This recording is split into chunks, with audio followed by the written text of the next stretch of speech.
Welcome to another special edition of In the Labs with Todd. I thought it'd be fun to have another kids-based project, and this one is to help you make a family of snowmen that the kids can have fun with, where you sort of stacking heads and bodies.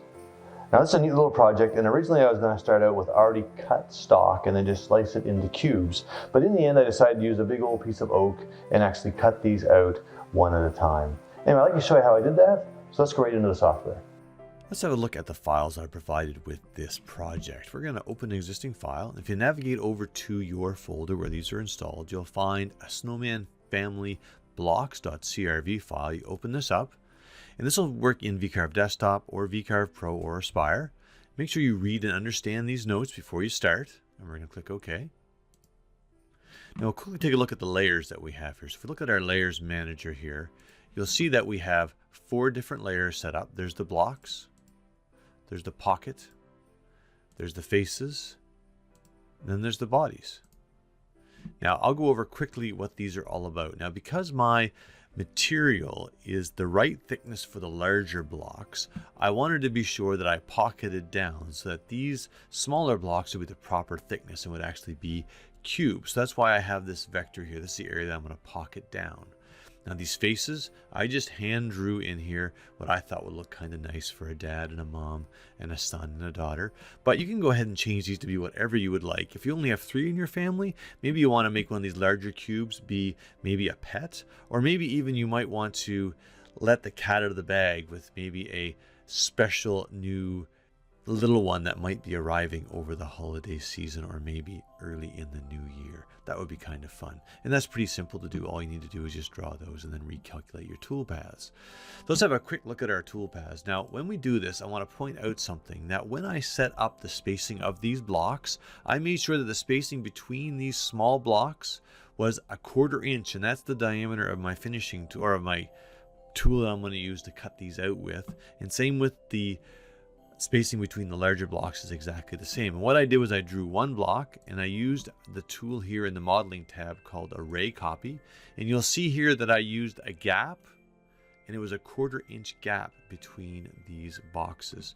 So that way I can actually create virtual 3D tabs. And I'll show you that in just a second. So let's have a look at all of the toolpaths that we have. So the first thing we're going to do is we're actually going to cut out our pocket. So this will ensure that the thickness of this part of my material, when I cut out my cubes, will actually be proper sized cubes. So all the size should be roughly the same dimension. And then we're going to go ahead and cut in our faces. Now I made sure that when I created this toolpath that I have a start depth of the depth that I actually pocketed down, and then my flat depth of 0.125 of an inch. So that way, when I go ahead and preview this and when I cut them in the end, you'll see that I actually am cutting on that surface. And then I went ahead and did the V-carving for the bodies, and that worked out pretty neat. And then we have the big blocks. Now let's take a quick look at this toolpath. If you take a look in the 2D view, you'll see here that I have put tabs in here. But the tabs that are in the areas where the 2 blocks nestle up to each other, I've actually put the tabs right across from each other. And that way, when we cut out these 3D tabs, which is what I chose to use, I'll actually create virtual 3D tabs in here without actually having to add in a 3D model for that. So let's take a look at that. And we preview that toolpath. You'll see what happens is now I have these tabs that'll hold this grid of blocks together. And that worked out pretty good. And I used the same process for up here with the little blocks, and that looks great. Now, let's just go ahead now and take a look at those toolpaths when I cut them on our CNC machine. As I mentioned, I was going to use already cut stock for this, but instead I decided to use this big piece of oak that I found. It was a little difficult to get screwed down to the table, but it worked out perfect in the end. This first toolpath, all I did was use an end mill, a 1/4 inch end mill, to pocket out an area so that the thickness of this area of my material was the right thickness to make the cubes of the heads of my snowmen. Now there was 3 different passes here, and at the end of each pass I did a profile cut around the outside edge to clean that up for me.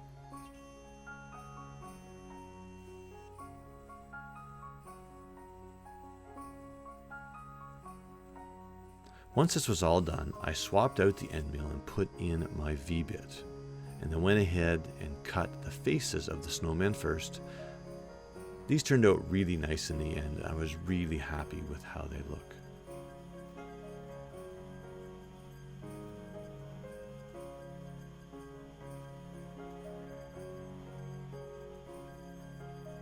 Now, after the faces are all done, it's going to move on to start to cut in the details for the bodies of the snowmen.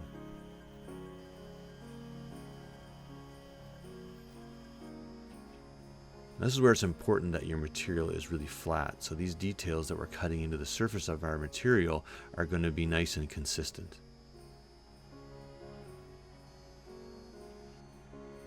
I like the little extra detail at the bottom of the snowman's bodies. Now after this, I went and I swapped out that V-bit and I put in an end mill to cut out the actual blocks. This is just a little bit of me sanding away some of the fuzzies so we can get a good idea of what these are going to look like. Now each block was about 13 passes, which seems like a lot, but in the end I wanted to make sure that they were going to cut all right. I could have optimized this tooling a little bit better in the end, but for this one-shot deal it was okay. The 3D virtual tabs that I made turned out really well. They really held together the blocks. Now with this oak, every so often there was a bit of chipping that happened. At first I was a little bit disappointed, but once I got the finish on them, it really did add to the rustic feel of these blocks.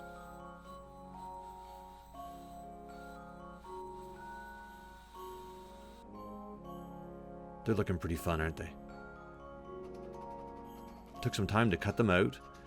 I could have made the tabs a little bit thinner.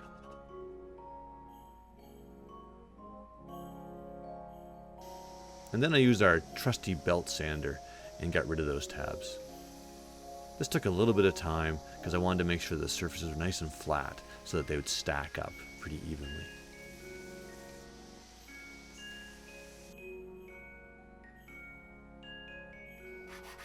I gave each face a little bit of a sanding on a piece of sandpaper taped to a flat surface. And then I added the mineral oil finish, which at first I thought would be a little bit basic, but it actually made all those small details pop right out of the surface of the wood.